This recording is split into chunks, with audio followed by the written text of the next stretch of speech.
This is the Conrad Alert. Civil defense information will be broadcast at 6:40. West of the Rockies, you're on the air. Hello. Y2K, how can we prepare? Stop a few of their machines and radios.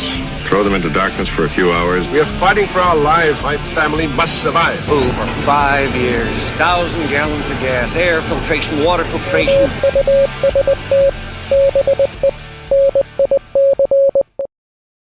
Coming at you live from the frozen tundra that is East Central Alberta, Canada. Welcome back to the workshop where we create community, find freedom, promote preparedness, and share success. I'm Toolman Tim. Today is October the 20th, 2024, and this is episode 468 of Workshop Radio.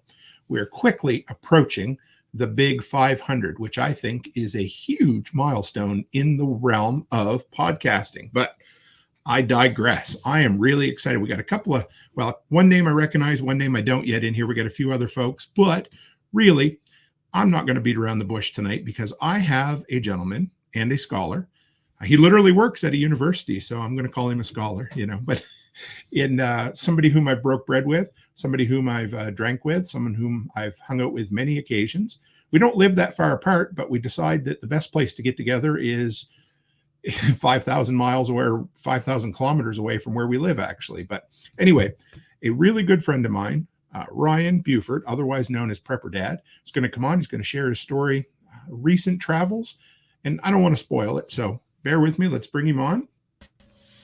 Mr. Prepper Dad, Ryan, how are you, brother? Hey, how we doing, everybody? Good to have you. Welcome to the show. Glad to have you. I meant to say in the intro that I don't think you have the record, but you have to be, other than Becky, in the top 3 for sure for appearances on Workshop. Hey, all right. I'll take it. I was trying to think. I could go back and do the math. I probably won't, but I'll say I have really good intentions. But this has got to be 4 or 5 appearances now. Yeah, I think we're close to 4. Yeah, sounds about right to me. That's what I thought, and I maybe brought Brian Alexovich, probably a couple of more from Lots Project, and maybe Carrie Brown, nice. But the top 3 for sure, brother. So I always love having you on. Those are good names to be affiliated with. 100%. So how's life been treating you? Because we haven't had, normally we get at least a yearly in-person conversation, but because I'm a dick and decided to put family first for a change and totally didn't foresee anything happening about this, but I didn't end up coming to prepper camp. So how's life been treating you since we last spoke?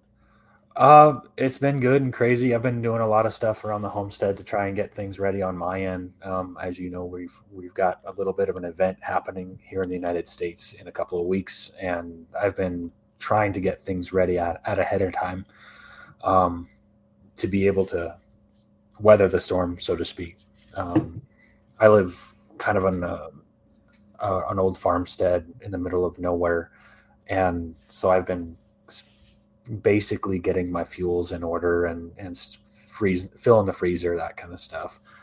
But always a number of projects going on. More chickens, more fish, more food, as much as I can get my hands on. So I don't know if we talked about fish last time. What are you doing with fish? Well, I'm trying to kickstart my aquaponic setup again.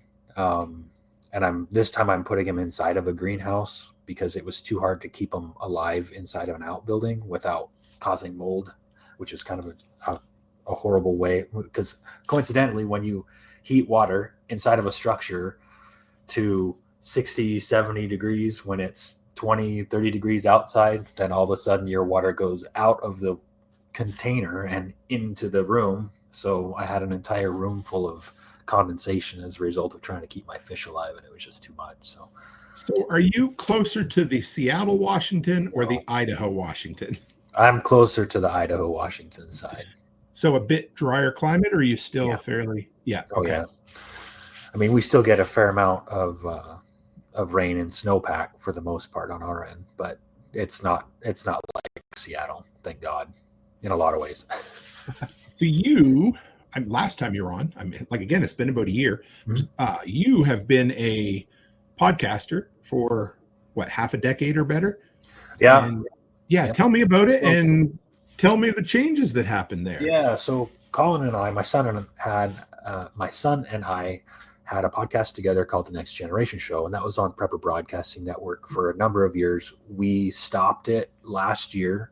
The show had kind of run its course. Colin had grown up, and really the show was about parenting and preparedness and kind of getting your kids on board with preparedness without scaring them, taking their likes and dislikes and really kind of trying to introduce that concept as a form of learning and skill set, really. And he grew up, became an adult, and he's out on his own doing a fantastic job. And at that point, we realized, it's probably time for you to see your own way forward, your own path. And so we ended the show, and just about a month ago, a couple weeks ago, actually, I was invited to be a co-host on a different podcast over at Prepper Broadcasting. So for those of you who listen to Prepper Broadcasting, there's a podcast called The Rising Republic with L. Douglas Hogan. And he's been hosting it himself for a number of years and decided that he wanted to co-host to drag him through the mud on occasion. So that's where I come in. Oh, man. I couldn't think of a better co-host. That's awesome. Yeah. And he and I both have done voiceover work for Sarah Hathaway and her audio drama series. So, we kind of have a little bit of a background together. And he's actually part of the story today with Prepper Camp, because I do know he was actually also hammock camping with me during the hurricane. Not in my hammock, but he had Hey, dude, we're anarchists here. We're good. Yes. Yeah. So, you know what I just thought of before we go into the main thrust of tonight's show? Sure. We talked about Prepper Broadcast Network, and I had a memory go by. So I think I went to 3 prepper camps in a row. I missed this one. Mm-hmm. And so go back 5 years when James from Prepper Broadcast Network reached out to me the first time, wanted me to become part of PBN. I was like, well, yeah, I think so. Let me listen to your guys' stuff for a little bit. So I remember it was a nice fall day, and you guys had just come back from prepper camp that year. I was on the roof of the house next door, and the first episode I chose to listen to was you and Colin on the air travel episode where you talked about flying. You remember that? Or do you remember the episode anyway? Yeah. Yeah, that was a really popular episode. And I think a lot of people were more interested in how we were able to do that and be effective traveling by air as a prepper when your gear and your weight and your size is all so compact and you have to kind of change things up to make it work. So. It's funny that this whole, I wasn't even tying this into this, but we just went to Tennessee for a week, and then Becky flew back and she was going to Spain. So she had like a whole bunch of connecting flights to make. We made the horrible, unprepared mistake of putting her prescriptions in her checked bag. Yeah. And guess what happened, of course, because we did that, they misplaced her checked bags and she ended up in Spain without any of her medications. So not that, and none of them were life or death, but things that, so we ended up coming up with some solutions that worked, but it was not ideal. And so in the last few days, I just ordered a couple of those TSA bags for all of that stuff. Probably, identical right there. Yep. And so hopefully that will negate that. I can't believe I did that personally, because that was me. I was helping her pack and I never thought about it. And anyway, so we all are unprepared at times, aren't we? Okay, so I'm going to tell you one story on not to one up or anything, but just because it's fun to share this kind of stuff. My wife and I got married about 5 years ago, and we finally got a chance to go on our honeymoon, because 5 years ago was 2019, and we were planning to go the next summer. Well, everything shut down. So fast forward, we spent a year planning to go to French Polynesia, Bora Bora, Tahiti, all that kind of places. Stay on a little overwater huts. My wife did all the work, planning, getting everything set up. She got all this stuff sorted out and went through a number of different challenges just getting it done. Night before we're ready to go, we're going through all of our bags, and I was like, "Do you have your passport ready?" And she's like, "Oh yeah, it's in the safe upstairs."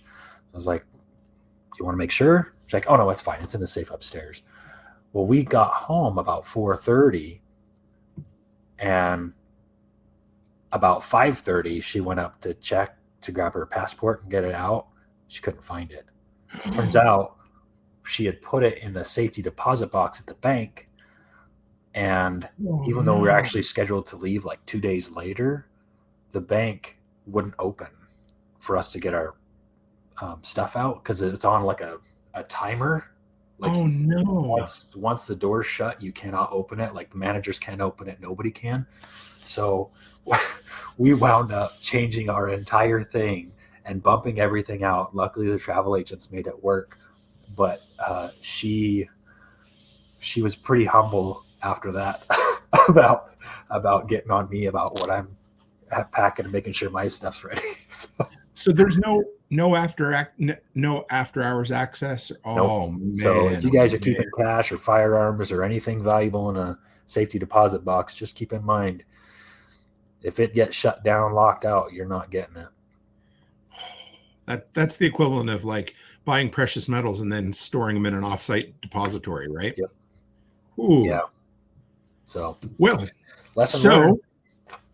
You went to prepper camp this year.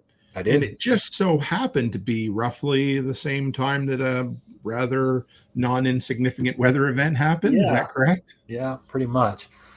So there was as I was leaving, there was a countdown. You know, everybody was kind of checking in with each other. We had, people coming from Minnesota and Illinois, Texas, West Virginia, Florida, a handful of other Minnesota, a couple other different things. So question in chat, prepper camp is a huge event where we all connect, and some of us are speakers. So I'm a speaker at the event. Tim was a speaker at the event last couple of years, if I remember right. And a bunch of the podcasters within prepper broadcasting are also speakers at the event. And this event is like a huge, it's like the nation's largest preparedness event. And essentially it is a teaching environment where people can go to learn a lot of the aspects about preparedness, from how to butcher meat to how to survive on wild edibles, honey, soap making, there was a canine tactics, using canines as a survival resource, stuff like that. Mine was on freeze drying. That's usually what I talk about. So as a speaker, I was hell-bent on getting there, and I had booked my flights, my hotels, everything 6 months in advance. And I had this sneaking suspicion in the back of my mind that this might be the last year, so I really wanted to make it work out. And then as we were all checking in with each other right before I was getting ready to get on my plane, people were starting to back out of this event. And we're like, of course, I'm looking at the weather. It looks like there's a storm coming. I can see it kind of forming in the Gulf. And historically, as things make landfall, when it comes to hurricanes, they usually hit, 200-300 miles up the coast at most, and then you're done. So I was looking at these weather predictions and the rainfall and the wind speeds and this kind of stuff. And where I was physically going was in the mountains near Saluda, North Carolina, in the western half of North Carolina. And as things kind of accelerated, I was like, well, I'm scheduled to be there.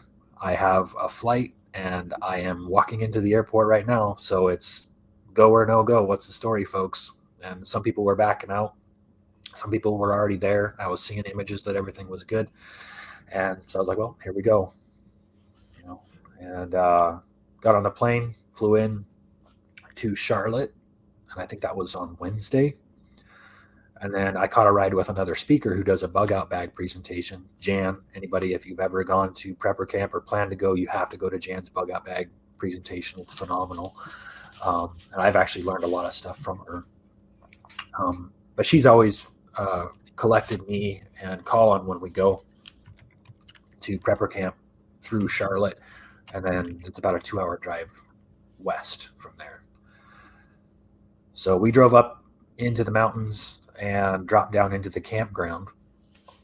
And soon after we got there, it started raining a little bit. And, you know, again, I was watching the weather and the wind patterns and all this kind of stuff. And they were predicting, you know, it went from 6 inches of rain to 10 inches of rain to 12 inches of rain in a 24-hour period. And I got to say it was every bit of that, if not more. It's probably closer to 18 inches of rain.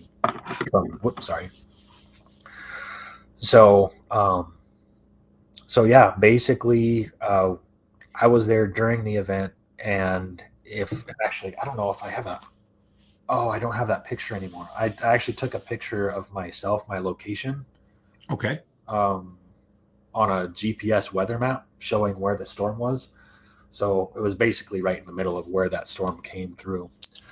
And I don't know how much detail you want me to get into, but there was a part during the evening where, well, okay, let me back up. So I'm flying in with all of my camping gear, all of my clothes and supplies to be able to camp for a week, essentially from Thursday night. Well, not windy, maybe 5 days, 4 or 5 days or something like that. And we could get into some of the equipment and stuff, but essentially I'm hammock camping with an under-quilt and a rain fly. And I knew it was going to rain, and I knew it was going to be a muddy mess. So at the last minute, I decided to ditch my leather boots, and I grabbed rubber boots. And that was a lifesaver. And wow. I'll get into why that was a lifesaver here in a minute. But essentially, I grabbed my rubber boots, and poncho that I used last year was just an alpaca poncho. Super lightweight, warm, comfortable. But this year, I added an outer layer of a different kind of poncho, a weatherproof poncho. That's it's called a Tentsformer from One Tigress, and that's one of the links that I sent over to you. One Tigress has a lot of the camping gear that I use, and I've not tried this poncho before, but it actually converts into a small tent or a rain fly or tarp. Which is one of the reasons why I was really interested in this particular one. If you combine two of them, it'll make a small tent. And I had no plan of being on the ground, but it's definitely something that I wanted to have as a backup in case my hammock failed or broke or anything during the storm. So I get there and I set up my hammock, and I got everything dialed in. And of course, the first thing I did was set up the rain fly, because the rain was really starting to come down, and at least I could work underneath of it and get the rest of my hammock set up, because I was really concerned about, having a hammock that was absolutely soaking wet when I decided to get into it a couple hours later. So I got that all set up, and then we had some other folks show up that had a couple of vehicles, and because there were so many cancellations from the event from people who were bailing out at the last minute, I was able to upgrade my tent site from Tent City, which is basically just a flat parking lot, essentially, with a couple of hilled areas that kind of surround it, over to one of the primitive campsites, so to speak. So it has basically power and water, and that's it. A camp table and a little burn pit. So I was like, shoot, yeah, I'll take it. Get me a little bit onto some higher ground, and maybe some shielding from the wind that I knew was going to be coming. And so I set up my hammock inside those trees instead of over in Tent City, it turned out to be one of the best decisions of the trip, and probably one of the best most fortunate components of it. And so I set my stuff up. I've hammock tent camped before, and I know what it's like. I know what's expected. I know how to stay dry, and I know the importance of staying dry, which is why I brought those rubber boots.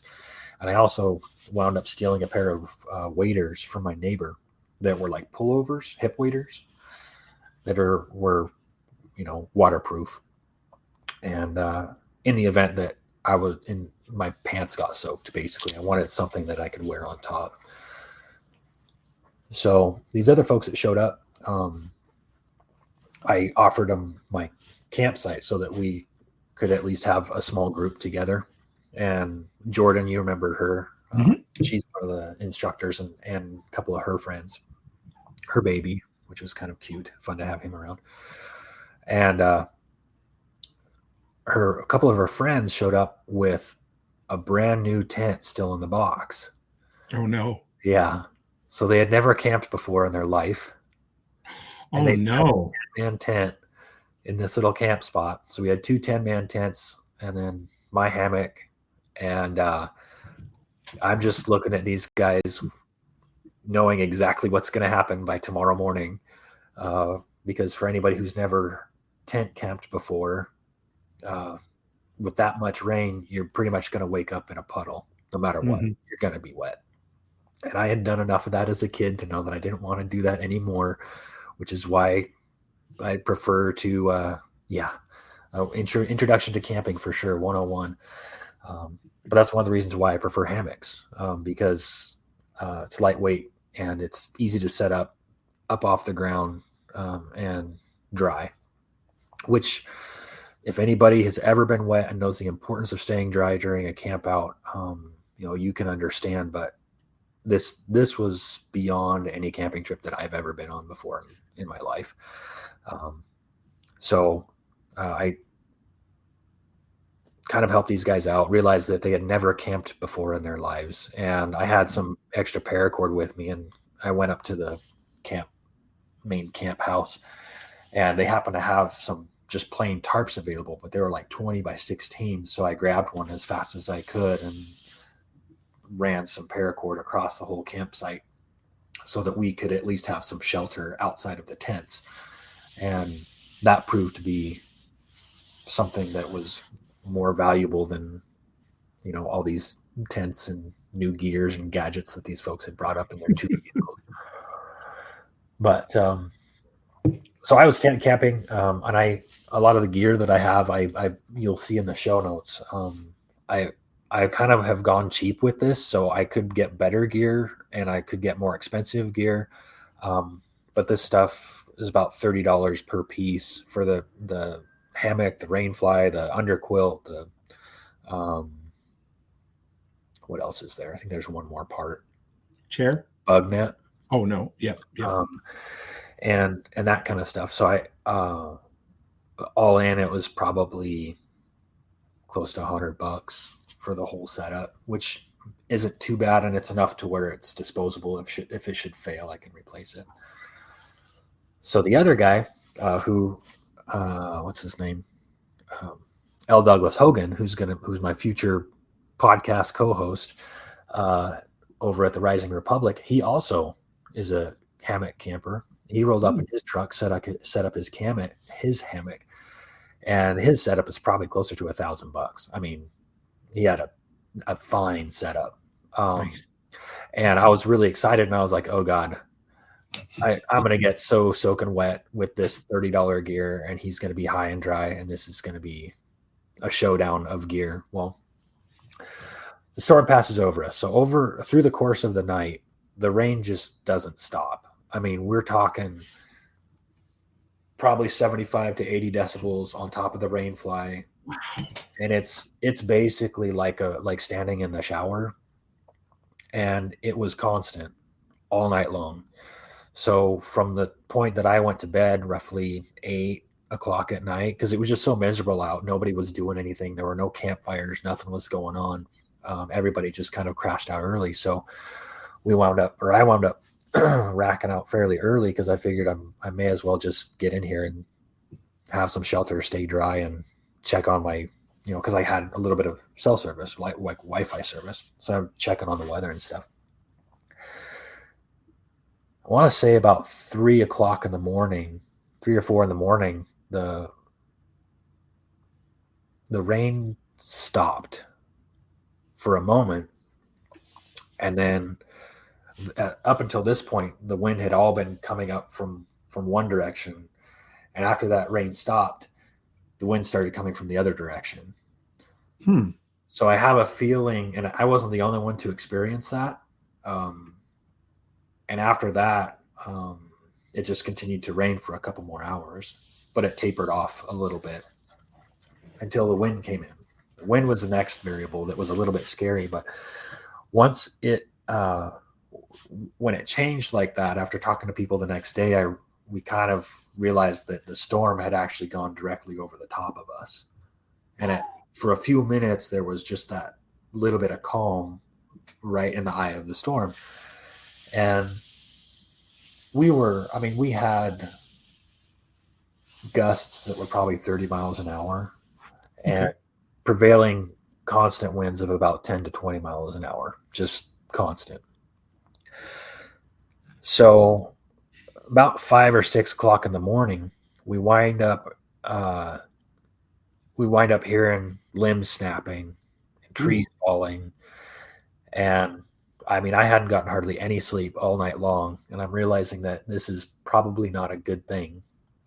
And I'm actually paying more attention to the potential of deadfall or widowmakers up above me as these trees are going back and forth. And just basically threw caution to the wind, because I was like, well, I'm a fairly small target, so hopefully it don't happen. But the next morning we get up and it's still raining. But after the second or third branch hit my rain fly, I was like, no, I'm out. I'm going to go and see what I can do to at least go catch a shower or something. And as I'm walking down toward the little shower units they have there, there was a tree on a down power line connected to the bathrooms. So no power. And luckily we had running water, because they had it was either gravity fed or they had some kind of backup pumps to run water. So, and it was still a little bit warm. So I took a real quick shower, and because I was already, somewhat wet anyways, just walking from my tent to the deal. Use the blow dryer. No, I didn't. That was the day before. Those little push button blow dryer units. Yeah. I got my, the sleeves on my shirt from about my bicep to my wrist wound up getting soaking wet. So I was using that thing to dry out my sleeves the night before, because we still had power. And from then on, it just kind of got a little bit more and more, not scary, but ominous.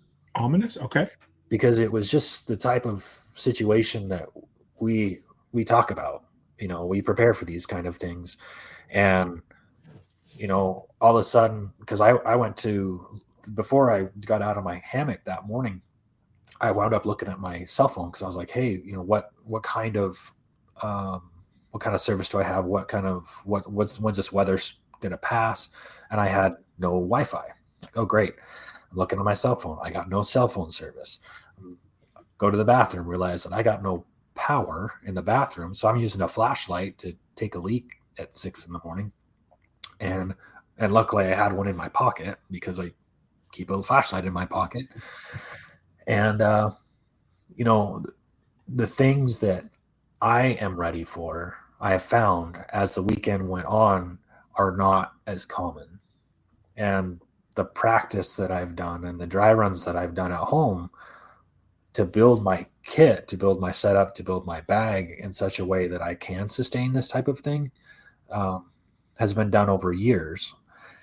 And what really struck me was when I walked over to Tent City the next morning to kind of check on some folks that I went to talk to the night before. And there was maybe 20 people there, where normally there was probably 60 or 70 people set up. But because of the storm, a lot of people had backed out. Of the 20 people, maybe 4 of them still had tents. The rest of them had all collapsed, flopped over, rain flies failed. Some of them, they had rain flies set up, those pop-up tents. Mm-hmm. Well, some of them were just mangled so bad that they were like twisted into themselves, because none of them could withstand the weight of the water that was sitting on top of them, because people weren't setting up their rain flies properly. They weren't stringing them out, making sure that rain went off of them. They were pooling. So a bunch of people over in Tent City lost their tents. either because of the wind not being staked down or, rain crushing them.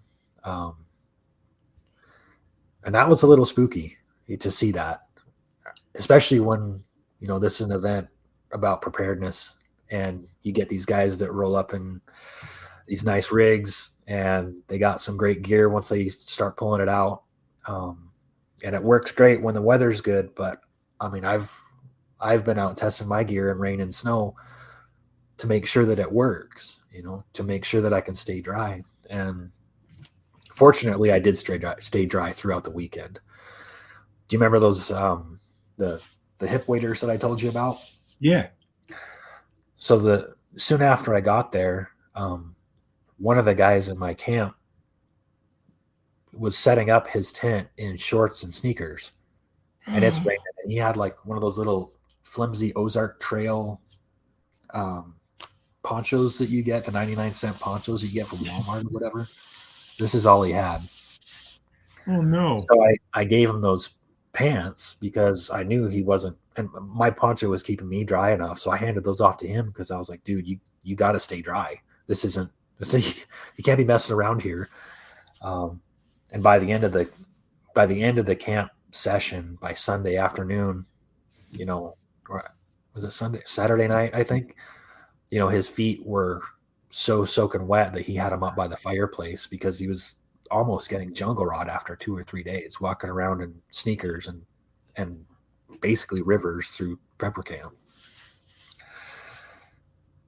So, quite a bit of destruction, quite a bit of craziness. I have some footage actually from the trip. I don't remember. Did you ever wind up walking up to the campsites? Yeah. So what I was thinking, where Phil and his wife from, were you near their campsite? Well, I think I took their old campsite. Okay. Because they weren't able to make it. So they were coming up from Louisiana and they saw it on the news and they were like, no way in hell we're messing with this hurricane. We should maybe give the lay of the land. Okay. So how many miles? It's a few miles off the main road from Saluda, right? It's about 15, 20 miles, something like that. Yeah. So you come into Saluda, which is not the bastion of urban life. Like it's still very, in the woods and country. Town. And then you hang a left and you go down a goat trail into the woods. It's paved, but that's about all it is for 15, 20 miles. Then you come to a campground, where Prepper Camp sets up is the low point next to a pond, but it's a great big open field. 1,000, some years, 1,500 people. Would that be fair? Yeah. Oh yeah. Yeah. Easy. And it's a massive campground, which has an RV place, then primitive campsites. And then every year they open up the overflow, which is basically a dirt parking lot in the woods that they call Tent City, where tents just hook up or set up. Sorry, hook up. That sounds bad. And it would take, what would you say, 15 minutes to walk from? Oh yeah. Yeah. It's from easy. Tent City to where Prepper Camp, the main vendor alley is. It's about a mile walk, I'd say. Yeah. So take it from there. Where did things go from there? So people have an idea. So, and it's like a triangle. So if you think of a Y, you'd have your pond, and then you would go up, and then one Y would have Tent City, and the other Y would be the primitive campsites where I was staying. So, there's a path that connects all three, and they converge on a little, I don't know, it's like a bridge almost, but it's more just a little street with a culvert underneath it, kind of. The next morning, I took footage of that entire street with 6 inches of water flowing and just carving a path down into that culvert. And when I saw that, I realized that this was just the beginning. And mind you, this was on Thursday night. Mm-hmm. So I wound up going down to where, what's the guy's name? The guy who does the Fortress Canine? Oh, Joel Riles. Yeah. So that's, almost another mile down. I could see that he was starting to pack up his stuff from because he's got like a great big, 20 5-foot, 30-foot mobile home, or what do you call them? Like a fifth wheel trailer. Yeah. Takes all of his family, all of his gear that he's selling, his harnesses and leashes and t-shirts and stuff like that, tables, all that kind of thing. And then all of his dogs, because he's got, 2 or 3 dogs with him for the presentation for Fortress Canine.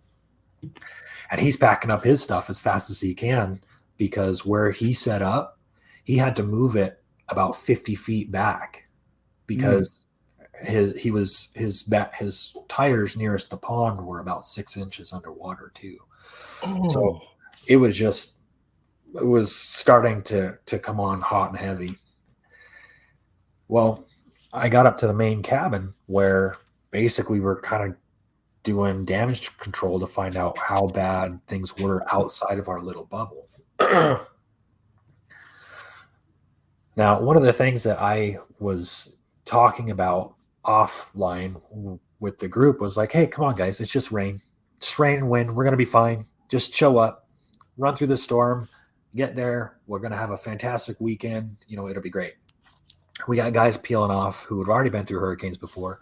I got another guy who lived just a couple miles north of there who was like, no way, this is calling for 6 inches or 12 to 18 inches of rain, and I've seen my town flood in 6 inches of rain. So hell no, I'm not going up there. And I was kind of like, okay, that's weird. And I'm kind of like encouraging people, hey, look, let's do this. I mean, we're still kind of in it. I'm showing up. You can make it happen. And then we start to realize that, and my phone doesn't get very good service anyway, but nobody has cell phone service at all. Wi-Fi is down. Internet is down. Power is down to the entire facility. So we're running generators to be able to see what we can do to get communications out and find out what's going on. Jasmine, JB, she is a gal that we met through Prepper Camp through Prepper Broadcasting, and she lives in Seattle on the west side. She wound up driving. She bid on the work to do all the audio visual for Prepper Camp. So that's your TV screen, microphone, speakers, the whole works. And so she left a week or two prior to get all this stuff down. And she drove from Seattle to North Carolina with gear. Her truck broke down, blew up in South Dakota. I had to do a rental vehicle. Just her whole story is another 2-hour-long story on top of this one. But she brought a Starlink with her.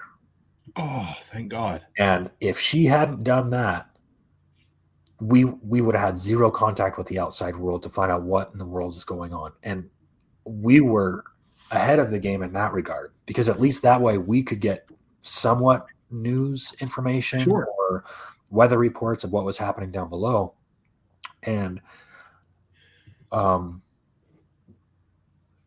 Chop, I don't know if you remember him. So Pork Chop, he would do a presentation on cast iron cooking, and he's also one of the presenters. One of his buddies does a butchering class, and they usually would make runs back and forth to town to get food, because he would also do a roast, to feed people during the event.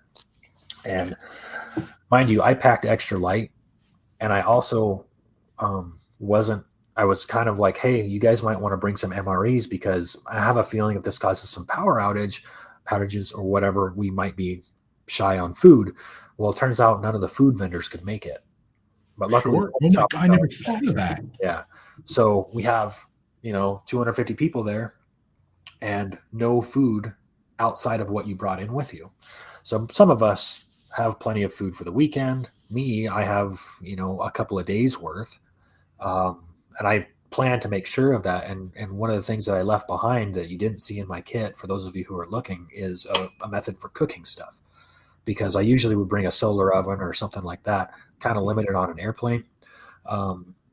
But I just didn't bring anything. And instead I just packed food that I could eat, just solely like out of the package or whatever. So I wouldn't necessarily have to cook, or maybe at most I'd have to ask someone for some boiling water, and that's it.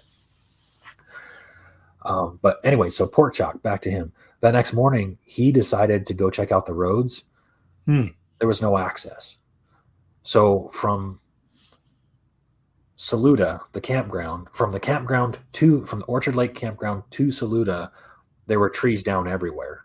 So he wound up going through with chainsaws to clear a 1-lane path down power lines, through everything, to be able to get people in and out. And he was bringing information back from Saluda and farther into town. And that's at the point where we realized that this was far more significant than any of us realized, and on the mountaintop, that's where it hit, and then it ran off. Sure. So as it ran off, all of these lower levels were just getting those floodwaters that you can't stop that. You can't divert it. And a lot of these towns, the water level just started climbing. And so we were, power was going out, lines were going out, trees were falling because the ground was so sopping wet. And then all the other stuff that was happening in addition to that was kind of becoming a challenge as well, because no fuel was available inside a 60, 70 mile radius at least. So people were going back and forth to try and, find a grocery store or find fuel or something like that. And it was just, it was apocalyptic. And that's the only way that I could describe that whole event. And from go ahead. Sorry. I'm thousands of miles from home.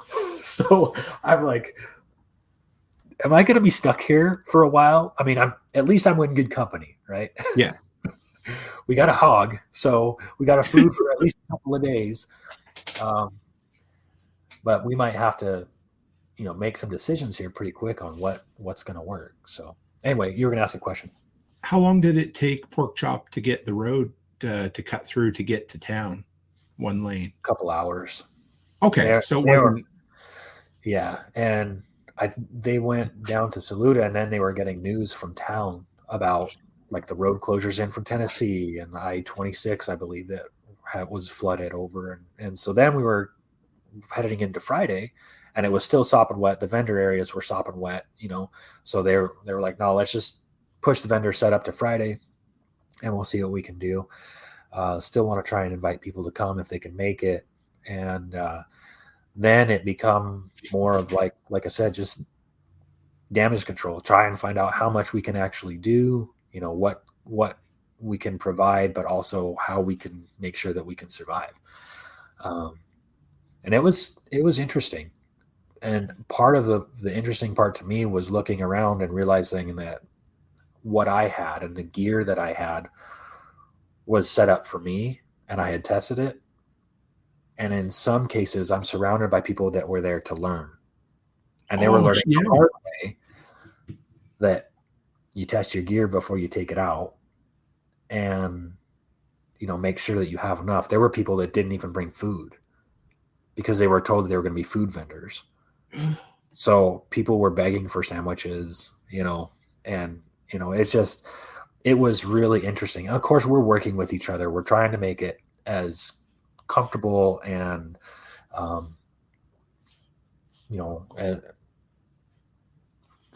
just as comfortable as possible for people, because the rest of the weekend was going to be uncomfortable. It was still wet, but I think the weirdest thing was seeing the lot empty. I mean, it was not a normal prepper camp by any means, because usually you'd see thousands of people walking through. Yeah. Weather turns, sun comes out, and everything's fine, but then there's no people there. There were people there, but it was just a lot of the speakers didn't show because they couldn't make it. A lot of the attendees couldn't make it. I mean, probably a tenth of the people who signed up didn't even get a chance to get there. Wow. So it was something else. And I mean, I am thankful that I made it out fine, dry, no issues. I'm thankful that I had enough equipment and gear to share and, try and help people out. But I think more than that, I'm really thankful that I had at least had some experience with actual camping, bushcraft, that kind of stuff, to be able to say, this will be okay. It's going to be wet and miserable, but we're going to be fine. Don't do this, this, and this. Stay dry, conserve fuel, make sure that you can at least save enough juice for a phone call once you get out. Make sure you have some cash, that kind of stuff. So it was an interesting psychological experiment, to say the least, and to see who was really prepared and who was not showing up to an event about preparedness.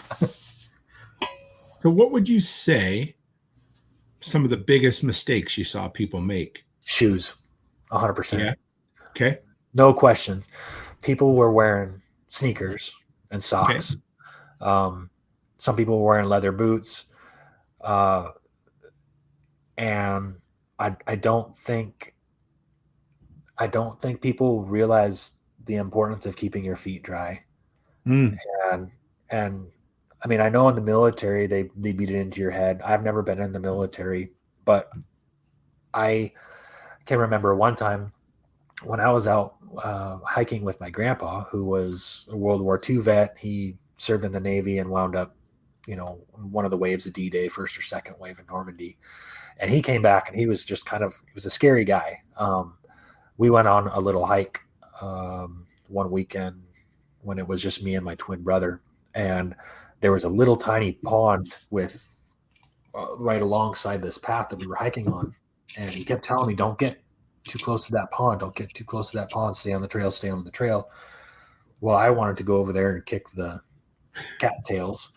Mm-hmm. And sure enough, I slipped and fell into it. Next thing I know, I've got his, iron fist pulling me out of the water and dragging me basically from the trail all the way back to his truck, dropped my pants, took my shoes off, sat in the truck. And I didn't realize as a kid that what he was doing was preventing me from getting any kind of hypothermia or anything of that, of that sort, because I wasn't dressed for it. I mean, I didn't have the gear for it. And as a kid, I didn't know any different. And I think that's what I realized, is that we have a bunch of adults around who don't know any better. And that to me was very scary. And the shoes was the biggest part of it. Knowing what kind of shoes that you need to wear, that it's massive. Hold on one second. I'm going to turn a light on so you can see. Sure. I was just going to say, I think the sun's coming down on you. So I'll tell a little story here, guys, while Ryan's bringing this up. But I can't remember exactly what day it was. I want to say either Saturday or Sunday morning. All right. Sorry about that. That's okay. I was just going to tell the story about your little proof of life photo that you sent to me. If you remember that. Yeah. So I get a text message from a buddy of mine named Bob Lester, who lives in Ohio. And he actually, Joel Riles and his wife Wendy and family, they have set up their entire canine operation on Bob's property in Ohio, because we've all met through community, and that's what community does. So Bob was a little concerned about Joel and Wendy and the kids, because no one in our community, and this is what's really cool, in our extended community, no one had heard from Joel in at least 48 hours, probably 72. And that's not real normal for Joel and for, the community at large. So Bob started reaching out to a few different people, and he said, "Hey, don't you know the guys at Prepper Camp?" And yeah, I do. And so I said, well, all I can do, I checked, first thing I did was check the campground website, and they said there was a post on there that said, once a day we'll be checking the email, things like that. And I thought, all right, I'll give Ryan a message. So I messaged Ryan, and within a couple hours you had happened to hop on, and you were gracious enough to check in with the community, let us know you were doing good. And you said, yep, Joel's good.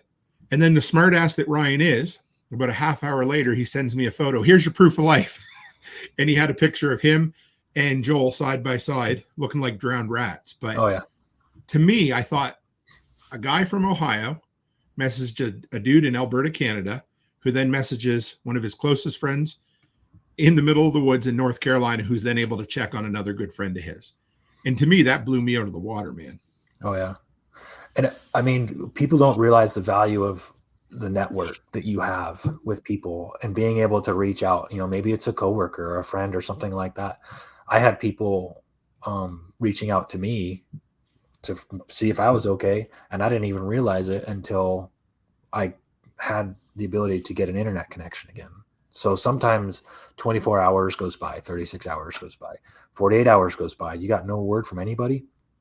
That's a little spooky, especially when you're starting to hear what's happening down below. So I'm glad I was able to do that. And, it was the kind of thing where I was able to just blast out a bunch of communication right at once, because like what people don't realize is when you have limited time and resources, you have to conserve what you have and be smart about even your communications in and out. Like, hey, mom and dad, I'm okay. Hey, baby doll, I'm good. We're, everything's fine here. Even if they don't know what's going on in the moment, at least they know that I'm okay.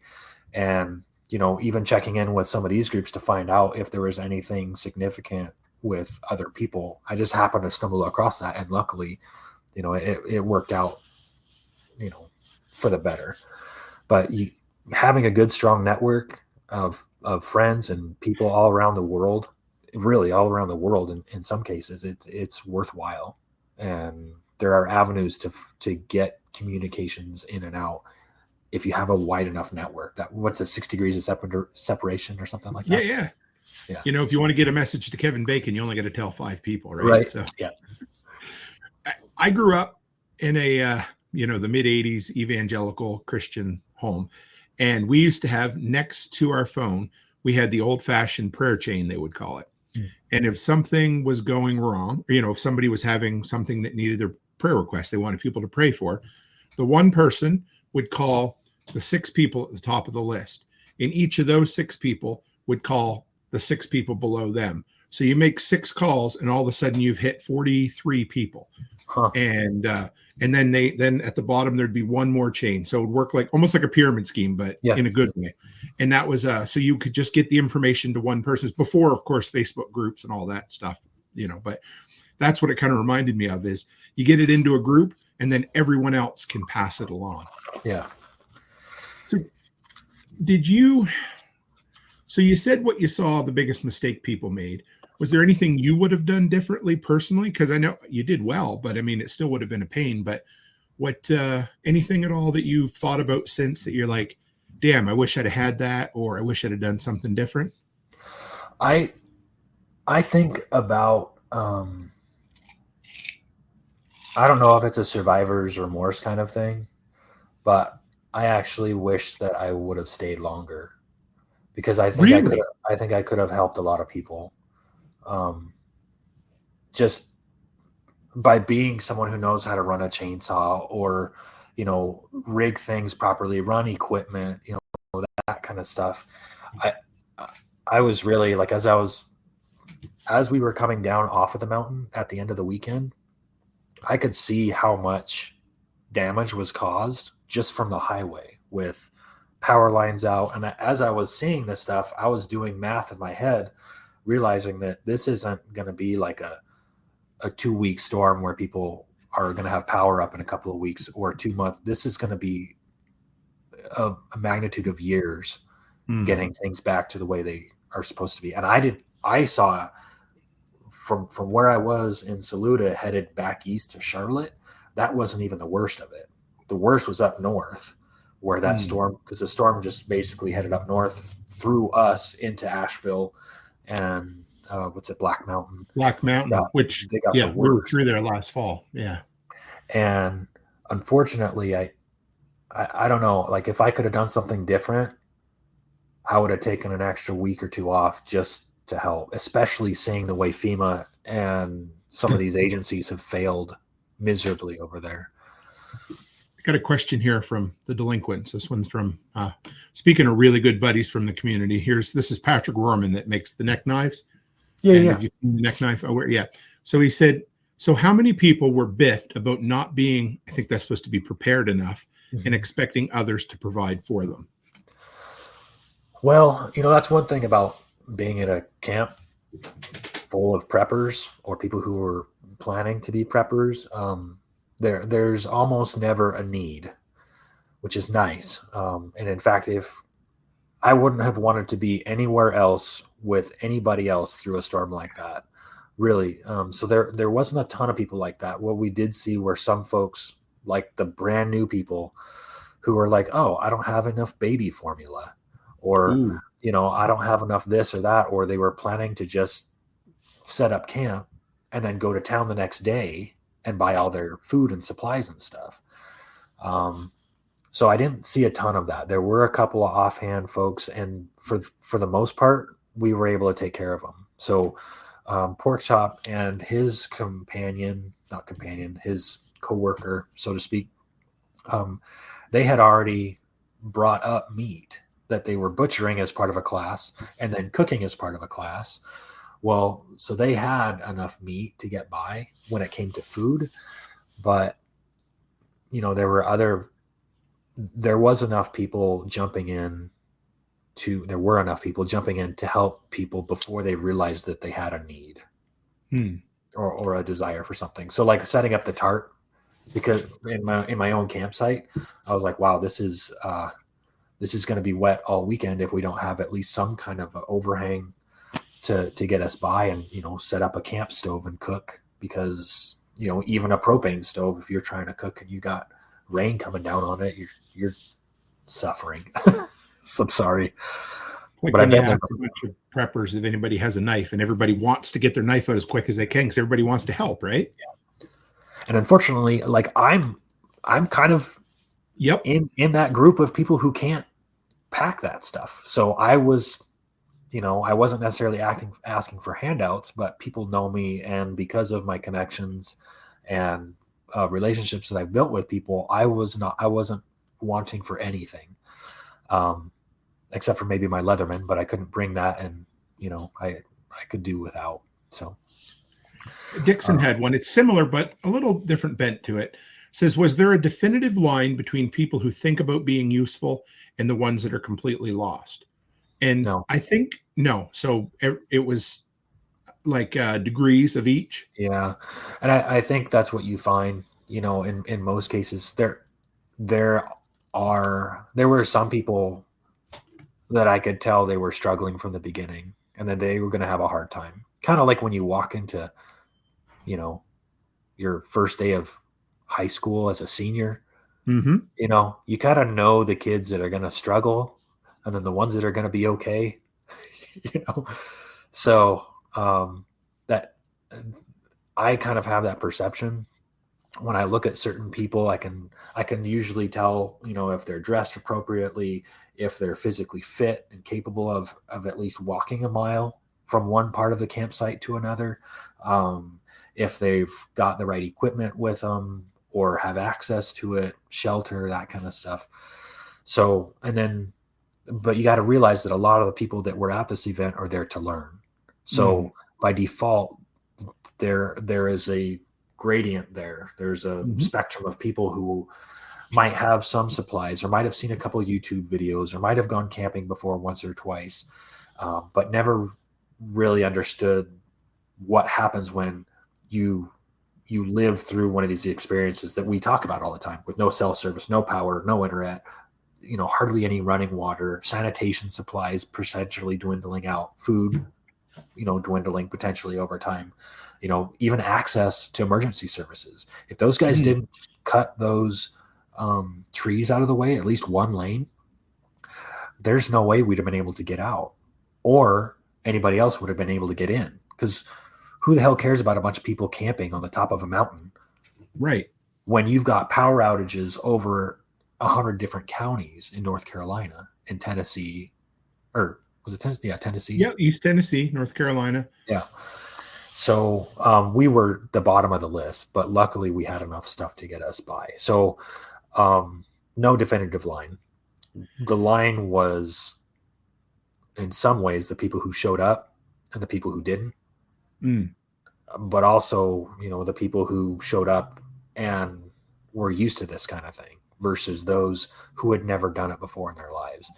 And that was a pretty stark contrast. And to be honest, I don't know. I mean, I guess if the storm was coming, I would have thought about it.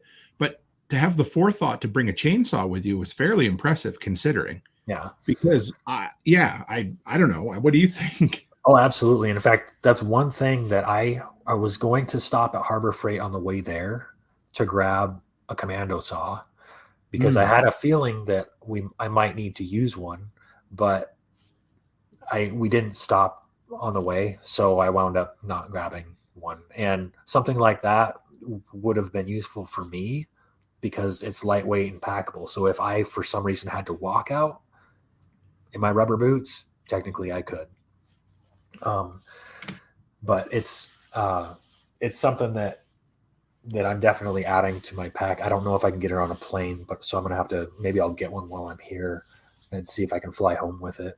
But that's the kind of, and there were other people who, and the thing was that, yeah, those people had chainsaws. As we started to leave, the ground didn't dry up. It just, you had the weight of these trees starting to lean that might not have fallen during the storm. So after they cleared the path, they had to go out and clear it again so that we could get out. And there were even other people who were clearing paths as the event was coming to an end, and they were trying to get out the next morning. So, and they were out with handsaws, just taking out branches so that they could at least get their stuff off. And the gal that I drove with, or she drove her truck and her little trailer that she uses for camping. And she said the biggest thing that she learned is that she's going to put gas cans on her vehicle, and she's going to keep one of those little DeWalt chainsaws, those little handheld, even a 6 or 8 inch one, just a little dinky one, enough to where if you're skilled enough with a chainsaw that you can do some work, and maybe a file so that you can file the thing and keep yourself going.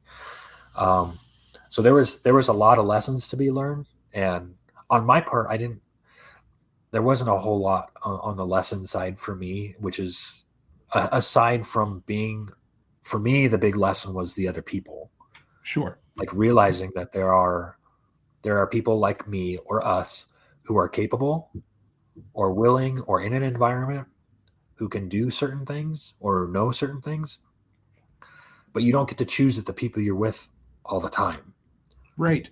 And if this same thing happened, right now where I'm, another 1,200 miles from home, I'm in a much different situation here. So I'm not going to have the same kind of help. I'm probably not going to be surrounded by the same kind of people. And there's going to be some other barriers there. So I think one of the things with me, the biggest lesson would have been on that side, like, who are you with? And if you're not with anybody, how are you going to get by? Just your good looks, your cash, what gear you have on you, how much you can barter your way out of a situation or into a situation or a ride. So I think the reality of how many people are unprepared struck me, because I live in this world, and we talk all the time. So we talk about the same stuff. We're like, oh, if this is going to happen, this is going to be like this. Well, I wasn't expecting that, the level of people that weren't ready, and not just on the mountain. I'm talking everywhere. Sure. As soon as we got down, it was just wall to wall people, no gas anywhere, and lines out 3, 4, 5 blocks down for a gas station waiting to be able to pay cash. And I was just burning gas while they're sitting there, right? Yeah. Oh yeah. So, we've passed a little bit over an hour here, so we'll start winding her down a little bit. But can you give a quick? I guess you've kind of talked a little bit about your gear. Okay, I got one question first. What was there any piece of gear that you wish you had with you? I think maybe we've touched on a little bit, but that you didn't have that would have made life a little more comfortable or a little more adaptable. I don't even have it with me now. God damn it. My Leatherman. I absolutely hate traveling without it. I carry a Leatherman Wave everywhere with me, or a Leatherman Sidekick. I'm sorry. And I think that is one thing that I would have wished I had. Even that has a little saw blade on it. It's only about that long, but it's better than what I had, which was nothing. So there is a TSA friendly Leatherman, which isn't ideal, but they do make one. Mm-hmm. And if you're flying within Canada, any of the Leathermans with a less than a 3-inch blade, you can actually fly with now. But that's Canada. But there is a TSA friendly Leatherman, which isn't great, but it's better than nothing. Just in the future. So gear. I mean, I've kind of really pared down my gear, and on the gear side, I didn't have any failures, which was surprising to me. I was expecting to have something fail. There was one guy. So the next morning, when I was breaking camp, the other guy, who I'm now podcasting with, he was also in a hammock, and I was like, I wonder if he cleared his campsite before he left, because he left before daybreak. Okay. And so I went up there, and I found his hammock straps and a little bag and a little pillow. And so I have yet to give him shit about that, but that is one thing that I was like, that's a catastrophic failure, because by the time you go and you jump to your next location, wherever you are, if you don't have your hammock straps, then what are you going to tie your hammock off to? You're going to be on the ground. So that was kind of an interesting one to me. And I pack my stuff in a specific way so that I know that I have everything and keep it up off the ground so I don't lose it or get it wet. So the methods that I use are kind of in line with that, but yeah, you can't do that. I like this here from Lone Canadian. Speaking of community, good friend of mine who's only 20 minutes away. Nice. And we found each other through James Wesley Rawls when he was on the show. So that tells you that's how we connected. But anyway, so he says, carry cash. To quote Commander Zero, you'll need $50 bills more than you'll need 50 caliber. And I don't disagree 100%. Because, the more practicality of it. And I took a little extra cash out on this trip thinking, hey, I want to support the vendors and do all this kind of stuff when I get there. And there was an ATM on site, turns out. But, of course, nobody could use it. So when this all happened and I realized that I needed to conserve resources, I wound up pulling back from that and not spending money at the event, because I wanted to make sure that if we had to pay cash to get back, that I had enough cash to be able to do that. So I held back a little bit for that reason, because the cash that I pulled out at the airport was infinitely valuable. I mean, it was, But what about, do you want to go, do you have a couple more minutes? Or I'm all night. So for as long as you want to roll with this. Let's just real quick here. Let me see if I can I'm going to bring up, maybe we'll just pick 5 or 6 items. Okay. And have a little bit of fun. This will be more fun for the video people than the ones listening to this on the audio after the fact, but that's okay. We will. Let's just, so I'm going to grab a couple of items. Let's see.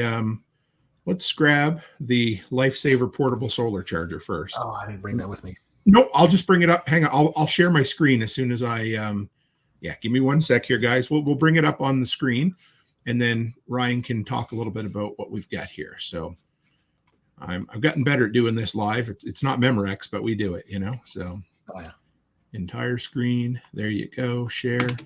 And there we go. Okay. So this little guy is an amazing trinket. I can't see the weight on there, the weight capacity. You might have to shout that out. Yep. 5 ounces. 5 ounces, like next to nothing. This thing is an amazing tool. It has a single USB port out, and I think it's like, I don't remember the power. It's got a power cell in it. So as the solar is running, it's charging a battery. 3,200 milliamp hours. So not insignificant. Right. Not a ton, but not insignificant either. So, but it also has pass-through charging. So you can plug into this device and charge your cell phone or your two-way radios or whatever, and still be charging the battery inside as well. And what's nice about it is you can roll it out when it's sunny out, give it a charge, and at night when you have no sun but you need a little juice to get a message out, you can use it as basically a power bank. What's cool about these is you can actually, what does it say on there? 3,200 milliamp hours. 3,200. Yep. The battery inside of it, you can actually take it out. If you're good at soldering or building radios or whatever, you can take that battery out and put one in that has a significantly higher capacity. Oh, really? So, yep. And it's just they just get a rechargeable one and it'll work. It's like I don't know what the name of the battery is, but if you take it out, you can kind of see what it is. They're very expensive. These are made out of Power Film Solar, which is a company out of Iowa, I believe, in the United States, and they make some amazing gear. It's not cheap, but I take this with me anytime I go camping or packing. I didn't pack it with me on this particular trip, but I usually do just for that purpose. I've been eyeing this up from you for 3 years now. I keep swearing I'm going to get one, but every time I come on here, it says only available for direct purchase in the United States. But I will. I have an American PO box now, so I'm okay. So I am going to get one of these because they're awesome. I would. I mean, I will say the price is almost doubled since I got mine. Yeah, what is it now? 100 and Almost 219. Wow, it's gone up since last time I looked. Yeah, but that's fair. And for what they are, for what you get, they are a significant powerhouse when it comes to lightweight packing, camping, glove box, whatever. It's designed. I don't know if you saw that, but it's got a couple of little hook loops on it so that you can connect it, hang it, put it on your backpack or whatever, so that if you're hiking or whatever, it'll charge the cell or whatever you connect it to. So we get Vibram's Men 5-Finger Trail Hiking Shoe. Yeah. So this was my backup. And there's a reason this is my backup. So I wore my rubber boots knowing that I was going to get my feet wet. And these were something that I have worn to prepper camp before. A lot of people use these for hiking or training. And I find that they are extremely comfortable over long distances. And they allow me to feel better with my feet. So, as long as I'm not on any construction sites, they're actually a really useful tool. But what's really appealing with these is the weight. And again, I didn't bring these with me. That's okay. Hang on. I'll bring them up here for you. We're on Amazon now, guys, and we're doing all 7 ounces. Yeah, 7 ounces. So less than half a pound. Yeah. For both of your shoes. And they're like leather, and they've got kind of a canvasy material on the top. They take a while to dry, which is one of the reasons why I was a little hesitant to bring them, but they do breathe through the entire top. So the thinking behind this was that if my rubber boots failed, got a hole in them, ripped, cut, whatever, or lost, stolen, that I would have these as a backup and still be able to move. A lot of people don't consider their footwear when it comes to camping and having a backup. So even if these got wet, I wouldn't be as miserable as the guys who are wearing sneakers and socks. These are not designed to be worn with socks. They're designed to be worn barefoot so your feet can breathe while still providing protection from the bottom. We got this one here, no rinse cleanser. So this is a little bit different. Most people don't consider their sanitation when it comes to camping. And this is a homebrew cleaner that I use at home for my brewing equipment. Usually you'll use these in like a 5-gallon carboy. And it comes in a powder. And I think I might actually have it with me. I mean, it's just a white powder like you would. And so it looks like cocaine, basically. There's my camera. I bet you had fun. Yeah. I've never had issues getting through security with it. But it's a detergent, and it's a one-step sanitizer. So for cleaning dishes or cleaning your hands or cleaning equipment or anything like that, it's really effective for that purpose. And the thing is it's not in a liquid form. I think it dilutes from like 1 teaspoon per gallon. Yep, something 1 like that. tablespoon per 1 gallon of warm water.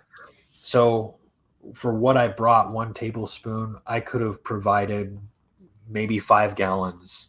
Well, probably more than 5 gallons, maybe 10 to 15 gallons of sanitary water, which could have been used for cleaning or sanitation in the event that we were out of that kind of stuff. I don't think it's potassium sorbate. It is. I'll see if I can find the active ingredient, because this reminds me of like, was it Starry San or Sandy Star or something that I used in home brewing? It's you don't have to rinse it afterwards, right? Yep, that's what this is. It's essentially the same thing. Let's see if we can find active oxygen. So maybe it's like OxyClean, is it? It's probably similar to that, yeah. Okay. I don't know if we can find. They don't always list it. They do well, but All right. I'll see if I can find it out for those listening afterwards. Sure. But those are, I mean, that's kind of like a camping hack. Instead of taking liquid soaps, take a powdered soap and make your own. And I actually keep a lot of this stuff on the homestead in the event that we have major power outages or something like that. If we have issues with water, then or running water, then I can at least sanitize dishes and stuff like that. This one here looks like it would make a really good scarecrow. But yes. What do we got here, Ryan? Well, it'll make a really good prepper out of you. That's what it's going to make. This is an amazing poncho, probably one of the best that I've had the pleasure of being able to survive a hurricane in. But essentially, it is a poncho with 3-point tie-offs and specific anchor points to where you can turn it into a tent or shelter. If you combine two of them, it forms a full tent. One of them, it makes a pup tent. This is why, see that picture with a guy with a backpack on? That's right there, why yeah. I got that. Because this poncho is large enough to fit over a backpack, and most ponchos won't. So, and you can see how long it is, all the way down to his ankles. Yep. That's why I was able to stay dry wearing rubber boots, because I just wore my pants outside the rubber boots, and anything that ran off my pants ran down the rubber boots. So I stayed dry the entire weekend in that, with the exception of from my biceps to my hands. Every time you come on here, I see more gear that, well, we did 2 episodes on the USB prepping, and that was a hell of a lot of fun. That was. Let's pick one more here. Anything in particular you'd like to highlight? I'm going to show you one thing that I got as a speaker. Okay, let's bring you in folks here.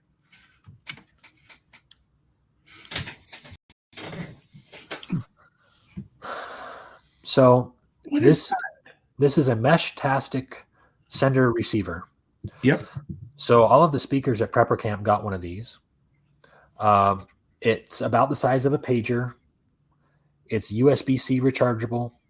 Nice. You can plug it into a solar unit. It has a small antenna on it.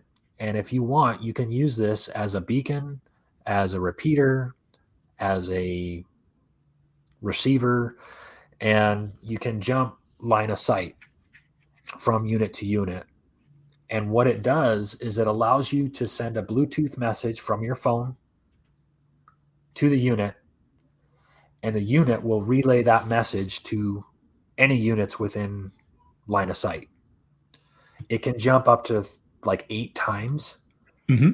So one of the things that was significant about this is Rick Austin, who sets up Prepper Camp, has been using these as a community watch setup. Oh. So he can send these messages in areas where you don't have cell signal. Mm-hmm. And it'll relay and bounce between other people's till it gets to the end person.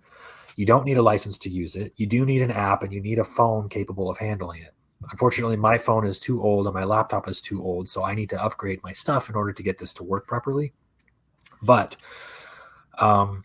if you do, then you can use others to be able to send messages using only a Bluetooth. Why is that important? Well, if you go through a hurricane and the cell towers get destroyed, or if we have a terrorist attack like we did on September 11th, and all of a sudden you can't send a single text message out, these run on a different frequency. They run on the same frequency as your smart devices, and it's basically a radio frequency. And so as long as I can make a Bluetooth connection to this with my phone or my computer, I can send a message out. So there's a lot of value in this little dinky thing. It weighs maybe 2 ounces or 3 ounces. And it's also a GPS tracking device.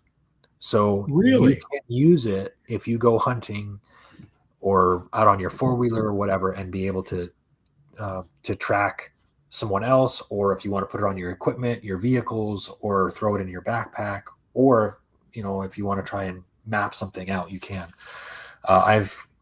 Chin Gibson put together an amazing presentation on this, and he's got some interesting concepts where you can take something like this, take the USB port, plug it directly into a battery powered solar system, like one of the little lamps you get at Home Depot, and run it up on top of a water tower, with some magnets on the bottom, and all of a sudden you got line of sight to everywhere that, if you have line of sight to that water tower, you have line of sight to everything that water tower can see. So some interesting concepts here, even if you just throw it up in a tree, stuff like that. Cost wise, I want to say that it's like a little electronic thing that goes inside of it, and then the antenna maybe takes $20 to $30, and then this is like a 3D printed case. So with the case, it's probably $50 to $60, maybe up to $100 per unit. So definitely worth looking into. The app is Meshtastic. And the question in chat, can you prevent people from tracking you? Yes. The GPS option is actually, it's an option. You can turn on or off. I say that because you might want it on if you go hunting. This is an amazing tool for something like that, because you can just clip it to your bag, stash it somewhere.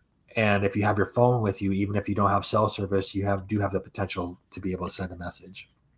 So go ahead. To my knowledge, there's no service cost. It's all free at this point because it's running on low frequency radio waves. At this point,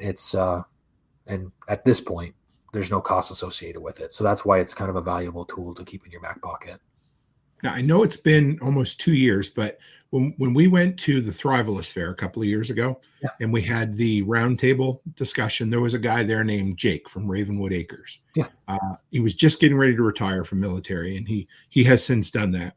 He come on the show either late spring or early summer and did a whole episode on the Meshtastic network. And so if anybody out there is looking, go back. It's not that far back. It's less than 20 episodes back. Somebody else asked about it in Telegram the other day, but listen to that one first. And it sounds like, by all the interesting questions, I should probably have Jake back on to do another one, because people are really interested in this right now. As they should be. I mean, backup communications are it. I mean, 100%. Yeah. They're not so sexy, but boy, they get you out of a lot of trouble sometime, don't they? Oh yeah, absolutely. Oh, I did want to say one more thing. Go ahead. So one interesting thing that happened, we were kind of setting up camp and all this kind of stuff, and this guy rolls up and decides, he's like, "Hey, I got nowhere else to camp. Do you guys mind if I throw a tent up wherever?" And I'm like, "Sure, yeah, no problem. Set it up." Turns out it was EJ Snyder. Really? Yeah. So for those of you guys who don't know, he was on the Alone or Naked and Afraid. Several years. He was at KSL I was at last spring. So yeah, okay. So that was kind of cool, because he was just kind of hanging out with us in our campground, shooting the shit and drinking on the side. It was actually really interesting to hear some of his stories about, behind the scenes on the show and stuff. It was pretty cool. He made it okay, did he? Yeah. I figured he would. All right, so I got one more question for you, and then we'll kind of tie things up. But so, all things considered, if you go back to the day before, when you were going to the airport and you had to make the decision, go or no go, would you do it again? Yes. Yeah. In a heartbeat. And I would probably stay longer. I did not, I didn't tell my wife how bad the storm was. Sure. I figured she was paying attention, but I also didn't want to scare her. And so, but she knew that, it was going to be wet. And I told her that it was going to be wet. So I think I got back and she was like, "Well, isn't part of preparedness not going headfirst into that kind of stuff?" And I couldn't argue that point. So she's not wrong. She's not. No. And I wouldn't judge anybody who did otherwise, but I get it. That's because I've heard many people say that the best decision you can make is to bug out ahead of a storm. Not always the case, but instead of flying into it. But so where can people, I was going to say where can they, but I mean, they can still listen to old episodes, but where can people follow up with you at this point there? So Twitter is a good way if you want to reach out to me. I'm also in the, what's our group? Telegram, yep. So I'm in the Telegram group. Twitter, you can find me at Dad Prepper. So it's Prepper Dad at Dad Prepper. And check out our new podcast over at the Rising Republic on Prepper Broadcasting, but it's also, I think, on the main streaming services. Me and L. Douglas Hogan, he's over there. He's got a great booming voice, just like mine. So, and we talk all kinds of stuff about, politics and conspiracy theories and, kind of where we are headed as a nation and some of the things that we're paying attention to and watching out for. So, well, brother, every time it'll be interesting. I think I started this podcast as much many moons ago, simply so I'd have an excuse to talk to people that I like to talk to. And it works out every time. It's good because I'm not the type of dude who will just pick up and talk on the phone. I'm just not that guy. I never have been, and I can't change who I am. But one thing I sure as hell love doing is having good friends like you on here so we can sit and chat. So thanks again for coming on and sharing your story, brother. Yeah, absolutely. Sorry if we went over a little bit. Hopefully it was a worthwhile story. Oh, it was great. I appreciate it. But if you want to hang in the background for just a second, I'll close up and we'll be good. Go ahead. I did want to try and I think Samaritan's Purse. Oh, go for it. Yeah, I did want to try and let folks know if they want to help out with victims of the Helene, to check out Samaritan's Purse. That's one of the ones that is actually doing good work over there. So if you feel the need or the calling to donate to the cause, please do check that out. Perfect. And another one is Grindstone Ministries. Yes. They're independent. Actually had the pleasure of interviewing him about 10 days ago at Self-Reliance Festival. And they were in North Carolina, but they came back and then they were going back again. So what an incredible dude. But they're two great charities there, folks, that if you want to help, go and do it. So cool. But thanks everybody. I appreciate you having me back on, Tim. It's always a blast. And if anybody wants an open invitation for you anytime you want to come back and try to break the record, Yeah. All right. Thanks, brother. I'll be right back with you here. Hang on one sec. All right, guys. I loved it. How could you not love having Ryan on here? Every single time I bring him on, we just have a hell of a time. The guy lives what he says. And, I've broke bread with him. I've drank bourbon with him. And, well, he drinks wine, of course, but, there is that. But we'll, support him with his new podcast venture. But again, like he said, if you feel so inclined, reach out to Samaritan's Purse and donate there if you need to. And one thing I wanted to mention as we're closing up, because this is the place where we all hang out and where all of us get to communicate. But I threw the link in the description. It's in every description, but for the Telegram group, if you guys want to come by and join, it's just t.me/ToolmanTim's Workshop. Come by. We don't just allow everybody in because we get a lot of crypto scammers, but as soon as you say, hey, I'm real, we'll put you in there. So anyway, folks, I appreciate you. I'm glad we were back with yet another Sunday Live, and look forward to this Thursday coming. We will have yet another This Week in Prepping. And guys, as always, stay happy, stay healthy, and have a great week.